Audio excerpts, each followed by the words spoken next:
हरे कृष्णा राधे राधे। दोस्तों, हिंदू धर्म में एकादशी व्रत का सबसे ज्यादा खास महत्व माना जाता है। ऐसे ही पौष मास की शुक्ल पक्ष की एकादशी को पुत्रदा एकादशी के नाम से जाना जाता है, जो कि संतान प्राप्ति कराने वाले हैं। जिन स्त्रियों को संतान प्राप्ति में कठिनाई हो रही हो, जो दंपति संतान प्राप्ति चाहते हो, पुत्र की प्राप्ति चाहते हो, उन दोनों पति पत्नी को आज के दिन ये विशेष रूप से पुत्रदा एकादशी का व्रत रखना चाहिए। साल 2025 में पौष पुत्रदा एकादशी का जो व्रत है वो 10 जनवरी के दिन रखा जा रहा है, जो कि सबसे उत्तम माना गया है। आज के दिन भगवान विष्णु जी के स्वरूप लड्डू गोपाल जी की विशेष रूप से पूजा उपासना करनी चाहिए। उनका पंचामृत से अभिषेक करें, तुलसी की माला उन्हें अर्पण करें और उन्हें पीले लड्डुओं का भोग लगाएं। इससे वो संतान प्राप्ति में आने वाली जितनी भी परेशानियां हैं उनको दूर करते हैं और पुत्र सुख की प्राप्ति कराते हैं। तो दोस्तों, आज की इस वीडियो में मैं आपको पौष पुत्रदा एकादशी की व्रत कथा के साथ साथ शालिग्राम जी के पावन पवित्र कथा का श्रवण करवाने जा रही हूँ। तो चलिए वीडियो शुरू करते हैं। एक बार धर्मराज युधिष्ठिर जी कहने लगे कि हे कृष्ण भगवान, आपने पौष कृष्ण एकादशी अर्थात सफला एकादशी का महत्व बड़े ही विस्तार पूर्वक बताया। अब आप कृपा करके मुझे पौष मास की शुक्ल पक्ष की एकादशी के विषय में बताइए। इस एकादशी का क्या नाम है तथा इसके व्रत का भी क्या विधान है, इसकी विधि क्या है, इसका व्रत करने से किस फल की प्राप्ति होती है और इसमें कौन से देवता का पूजन अर्चन किया जाता है, ये सब बातें विधान पूर्वक कहिए। तब भगवान श्री कृष्ण बोले कि पौष मास के शुक्ल पक्ष में आने वाली इस एकादशी को पौष पुत्रदा एकादशी के नाम से जाना जाता है। इसमें भी नारायण भगवान की पूजा उपासना की जाती है। विधि पूर्वक इस व्रत को करना चाहिए। इससे चर और अचर संसार में पुत्रदा एकादशी के व्रत के समान दूसरा कोई भी व्रत नहीं है। इसके पुण्य से मनुष्य तपस्वी, विद्वान और लक्ष्मीवान होता है। इसकी एक मैं कथा कहता हूँ, सो तुम ध्यान पूर्वक सुनना। भद्रावती नामक एक नगरी में सुकेतु मान नाम के एक राजा राज्य करता था। उसके कोई भी पुत्र नहीं था। उसकी पत्नी का नाम शैव्या था। वह निपुत्री होने के कारण सदैव चिंतित रहा करती थी। राजा के पितर भी रो रोकर पिंड लिया करते थे और सोचा करते थे कि इसके बाद हमको कौन पिंड देगा। राजा को भाई, बांधव, धन, हाथी, घोड़े, राज्य और मंत्री, इन सब में से किसी से भी संतोष नहीं होता था। वह सदैव यही विचार करता था कि मेरे मरने के बाद मुझको कौन पिंड दान करेगा। बिना पुत्र के तो पितरों और देवताओं को ऋण मैं कैसे चुका सकूंगा। जिस घर में पुत्र ना हो उस घर में सदैव अंधेरा ही रहता है। इसलिए पुत्र उत्पत्ति के लिए मुझे प्रयत्न करना चाहिए। जिस मनुष्य ने पुत्र का मुख देखा है वह धन्य है। उसको इस लोक में यश और परलोक में शांति मिलती है, अर्थात उनके दोनों लोग सुधर जाते हैं। पूर्व जन्म के कर्म से ही इस जन्म में पुत्र धन आदि प्राप्त होते हैं। राजा इसी प्रकार रात दिन चिंता में लगा रहता था। एक समय तो राजा ने अपनी शरीर को त्याग देने का निश्चय किया, परंतु आत्मघात को महान पाप समझकर उसने ऐसा नहीं किया। एक दिन राजा ऐसा विचार करता हुआ अपने घोड़े पर चढ़कर वन को चल दिया तथा पक्षियों और वृक्षों को देखने लगा। उसने देखा कि वन में मृग, व्याघ्र, सुअर, सिंह, बंदर, सर्प आदि सब भ्रमण कर रहे। हाथी अपने बच्चों और हथनियों के बीच घूम रहा है।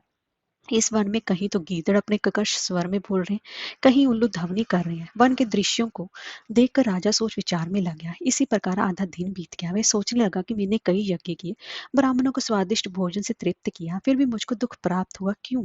राजा प्यास के मारे अत्यंत ही दुखी हो गया और पानी की तलाश में इधर उधर फिरने लगा। थोड़ी दूर पर राजा ने एक सरोवर देखा।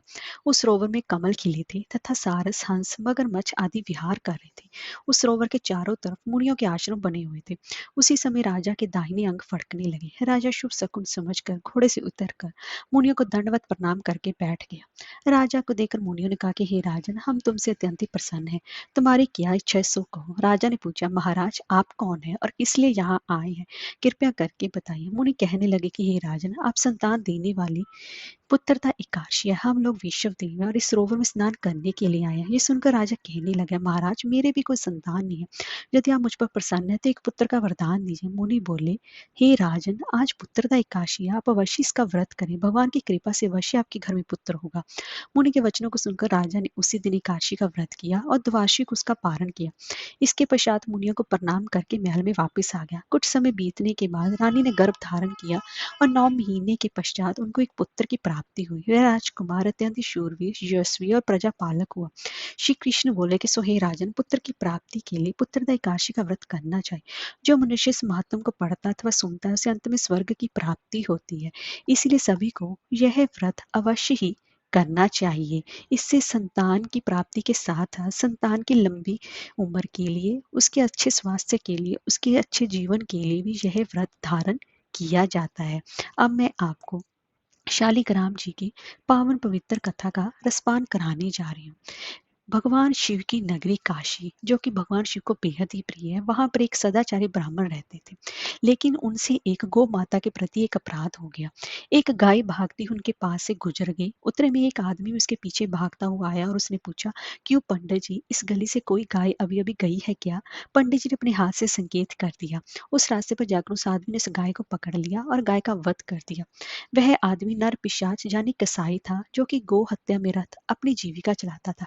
इस पाप के कारण वेद पाठी ब्राह्मण को अगले जन्म में कसाई के घर जन्म लेना पड़ा। नाम पड़ा उसका सदना। ये पूर्व जन्म के वेद पाठन और पुण्य कर्मों के कारण वह कसाई भी उदार, दयावान और सदाचारी था। अंतकूलाचार का पालन करते हुए मांस तो बेचता था, पर किसी भी जीव की हिंसा नहीं करता था। पूर्व जन्म में सेवे ठाकुर जी की कृपा उन पर बनी हुई थी, इसलिए अच्छी उसकी भगवत भजन में बड़ी ही निष्ठा थी। एक दिन सदना एक नदी के किनारे से जा रहा था कि तभी रास्ते में उसे एक पत्थर पड़ा मिल गया। उसे पत्थर अच्छा लगा। उसने सोचा कि बड़ा ही अच्छा पत्थर है, क्यों ना मैं इसे मांस तोलने के लिए यह उपयोग करूं। किंतु वह नहीं जानता था कि वह कोई साधारण पत्थर नहीं था, बल्कि भगवान का ही एक रूप शालिग्राम भगवान थे, जिनका पूर्व जन्म में ब्राह्मण देवता नित्य पूजन, गौ दुग्ध अभिषेक आदि किया करता था। भाग्य बलवान था, इसलिए वही शालिग्राम भगवान को ले आया था। अब सदना के साई ने पूर्व जन्म के उन शालिग्राम भगवान को इस जन्म में बाण के रूप में प्रयोग करना प्रारंभ कर दिया और भगवान के इस सुंदर दिव्य नामों का संकीर्तन करता रहता। भगवान शालिग्राम जी को सदन का प्रेम पूर्व संकीर्तन सुनने का लोभ रहता, इसीलिए वो वहीं पर पलड़े पर हमेशा ही झूलते रहते। अब शालिग्राम भगवान मांस तोलने में प्रयोग लाने लगे। जब सदना 1 किलो मांस तोलता तो वह भी सही तुल जाता, जब 2 किलो तोलता तब भी सही तुल जाता। इस प्रकार सदना चाहे जितना भी मांस तोलता, हर बार एक ही दाम सही तुल जाता। अब तो वह एक ही पत्थर से सभी माप करता और अपने काम को करता जाता और भगवान नाम का संकीर्तन करता रहता। एक दिन की बात है, उसकी दुकान के सामने से एक ब्राह्मण निकले। वह उसको ब्राह्मण देवता भगवान शालिग्राम जी के बड़े ही भक्त थे और वह वहां पर उसको शालिग्राम जी को देखते ही पहचान गए। अरे, तराजू पर तो शालिग्राम जी है। फौरन आ गए और बोले, अरे ये तुम क्या कर रहे हो, पाप लगेगा, ये तो शालिग्राम जी है। कसाई ने कहा कि महाराज, हमसे गलती होगी, मुझे तो पहचान ही नहीं है। महात्मा ने शालिग्राम को उससे ले लिया और कई नदियों के पवित्र जल से उसे स्नान कराया, इत्र लगाकर चंदन लगाया, चांदी के सिंहासन पर बिठाया और खीर का भोग भी लगाया। महात्मा शालिग्राम जी के सामने रोने लगे, बोले, नाथ, आप कहाँ कसाई के यहाँ बैठे थे, अब आप रतन सिंहासन पर विराजिए। ठाकुर जी तो विराज गए। रात्रि में महात्मा जी के सपने में आए, बोले कि सुनो, सुबह होते ही मुझे लेकर जाओ और सदना किसाई के पास छोड़ कर आओ। महात्मा बोले कि हे प्रभु, आपको भार बनाकर मांस बेचता है वो। तब ठाकुर जी बोले, जितना बोल रहा हूँ उतना करो। महात्मा जी ने तर्क रखा, प्रभु, ये तो शास्त्र और वेद विरुद्ध होगा। आपको वहां क्या सुख मिल रहा है, वह शुद्ध नहीं है। मांस बेचने वाला पापी व्यक्ति, उसके पास क्यों जाना है आपको? प्रभु बोले, कहीं पर हमको स्नान में सुख मिलता है, कहीं सिंहासन पर बैठने में, कहीं माला पहनने में, कहीं भोग लगाने में सुख मिलता है, लेकिन सदन कसाई के यहाँ मुझे लुढ़कने में सुख मिलता है। वह जब तराजू में तोलता है तो मुझे लुढ़कने में बड़ा ही आनंद आता था। वह भले ही मांस बेचता है, लेकिन तोलते समय वो कीर्तन करता है और वह मुझे अत्यंत ही प्रिय है। मुझे उसके पास छोड़कर आओ। लेकिन वह सोचने लगा, पंडित, ना जाने कौन से गुण पर दया नदी रीझ जाती है, लेकिन चतुराई से नहीं, भोले बनकर सहज ही प्रभु की भक्ति करते रहना चाहिए। सदना किसाई के पास वापस महात्मा गए और वह बोले, अरे महात्मा जी, यहाँ क्यों लाई फिर से, ये तो बहुत गंदा स्थान है। महात्मा बोले, रखो इनको यहीं पर। ठाकुर जी स्वप्न में आकर कह गए कि इनको तुम्हारे साथ ही रहना है। सदना किसाई के हाथ पांव कांपने लगे, आंसू बहने लगे। वे मन में विचार करने लगा, मैं इतना गंदा और पापी इंसान और ठाकुर जी मुझसे मिलने चले हैं। मैं इनके लिए क्या इतना भी नहीं कर सकता कि ये काम ना करूं? ज्यादा से ज्यादा क्या होगा, भोजन ही तो नहीं मिलेगा, पैसा ही नहीं होगा, लेकिन इससे बड़ा धन क्या होगा कि ठाकुर जी मुझसे मिलने के लिए व्याकुल हो रहे हैं। उसी समय सदना किसाई ने दुकान बेची और मांस बेचने का काम हमेशा के लिए छोड़ दिया। वे ठाकुर जी के लिए जीवन जीने लगा। उसने मन ही मन विचार किया कि हे नाथ, आप मुझसे मिलना चाहते थे, अब मैं आऊंगा आपसे मिलने के लिए। और वह जगन्नाथ महाप्रभु से मिलने के लिए निकल पड़े। पूछते पूछते पुरी की तरफ जाने लगे। कुछ लोगों ने पहचाना तो उसे दूर रास्ते से दूर कर दिया जिस पर सब चल रहे थे। सदना किसाई मुश्किल वाले रास्ते पर चलने लगा। वह सोचता कि मैं उस रास्ते पर चला तो वह अपवित्र हो जाएगा। उसके मन में महाप्रभु का गुणगान जो हो रहा था। रास्ते में एक घटना घटी। वह रास्ते में चल रहा था और शाम भी हो चली थी और उसी शाम ने सदना किसाई की जिंदगी पूरी तरह से बदल चुकी थी और वह जाते-जाते घर के पास रुका। उस घर में एक सुंदर स्त्री रहती थी। वह सदना को देखकर उसे चाहने लगी। उसने घर के भीतर आने का इशारा किया। हालांकि सदना के मन में कोई गलत भावना नहीं थी। उन्होंने हाथ से शादीशुदा महिला को जाने का इशारा किया, लेकिन महिला ने ऐसा समझा कि वह कहना चाह रहे हैं कि तुम भीतर जाकर पहले अपने पति का वध करो, तब मैं तुम्हारे साथ रहूंगा।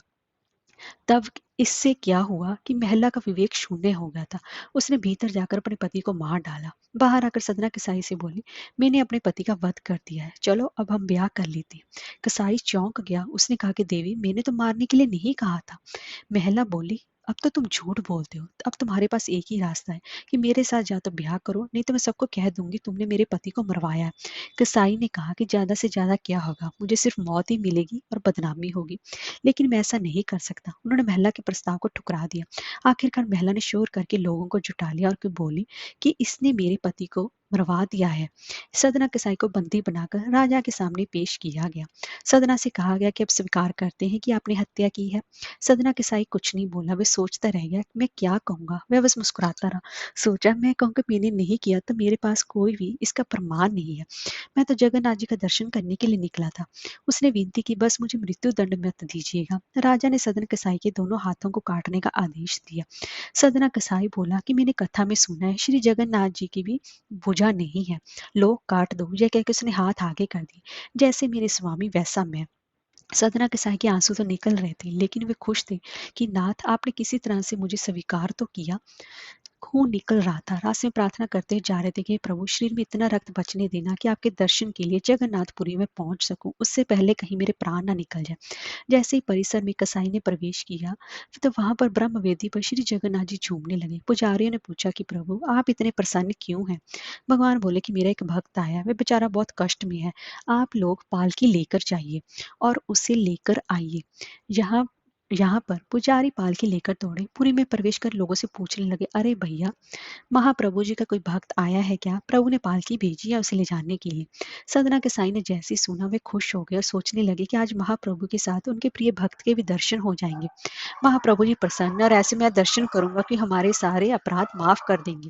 पालकी के पास भीड़ लगे। सब कहने लगे, मैं हूँ सबसे बड़ा भक्त। पुजारी परेशान होकर खाली पालकी लेकर लौट आए। प्रभु बोले, खाली आ गए। पुजारी ने समस्या बताई। फिर बोले कि आप कोई संकेत बताइए। प्रभु की आंखें नम हो गई। बोले, मेरी तरह उसके भी हाथ नहीं है, जो आया है उस जाओ उसको लेकर आओ। पुजारी पालकी लेकर दोबारा गए। वहां देखा कि सदना कसाई दंडवत लेट कर आगे बढ़ रहे थे। भूजा नहीं है, खून बह रहा है। यह देखकर लोगों का मन द्रवित हो गया। किसी से सहायता भी नहीं लेते हैं। जिस रास्ते से सब चल रहे थे उससे दूर वे चल रहे थे।